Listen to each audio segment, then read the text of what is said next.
Mazebe has responded akaratidza evidence yekuti akatumira vanhu vaakanyepera kuti ari kuendesa vanhu kuNew Zealand pamwe chete nekuIreland mari dzavo mushure mekunge Patricia Jack atanga movement yake yeVoice of the Voiceless. Welcome back to your channel. Please don't forget to like and subscribe. So Mazepe ari kuresponda kuna Patricia. Patricia angati iye ari kudana Mazepe kuti ngauye pano aratidze payment dzaakaita kuvanhu vaakanyepera nekuti akanonoka kuita kudaro anga achazobvamburwa to nothing. So Patricia angati vese vari kuti vakabirwa mari naMazepe ngavauye vataure naye vanhu vachibva vaita sekudaro, and in no time pabva pangouya tsamba ichibva kuna Mazepe achiratidza evidence yaakatumira vanhu mari dzavo.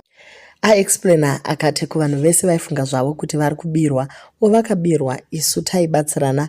I accepted kuti ndakabira vanhu ende munhu wese ari kuwana mari yake. Kune ari kufila kuti akabirwa, the truth is not all of them vari kuti vakabirwa. So I'm sorry to everyone. Check the dates. Randakatanga kubhadhara mari, it's 2 people every after 2 weeks, meaning pamwedzi it's 4 people till vese vapera. Munhu wese anofila zvake kuti akabirwa neni, inbox yangu it's open and you are welcome. I'm so sorry once again to all vakabirwa neni. No need Patricia Mupete wematsotsi.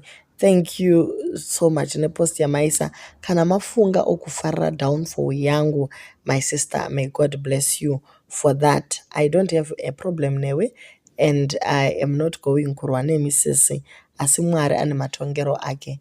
Thank you and I am sorry to all.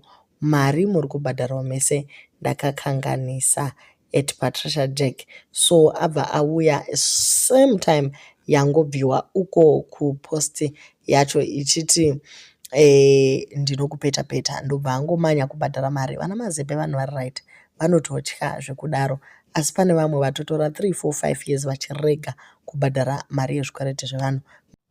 Mai Bvukazi vabva vangoya vakati well done nekubuda zviri nerunyararo zvisina noise. Vanhu vanoti vakabirwa zvavo, but email yavo yakumafoni enyu yanga isina kunzi yadavirwa naMazepe here, asi zvisinei hazvo, kuitira kuti munhu wese zvijeke ngadzidzokere mari dzevanhu tiwanewo kufema. So ndo encouragement yava pamwe wavo vakati you have done well zvachose, udzosera zvako lolo uchitopedza zvikwereti in no time unenge wava a free man. Pane kunzi kwanzi ukazotenga chimota ukazodii, vanhu vanenge vachiti imari dzedu. Vamwe vakonwa kana kuvaka chero anonzi cottage avo kuchingonzi imari dzevanhu.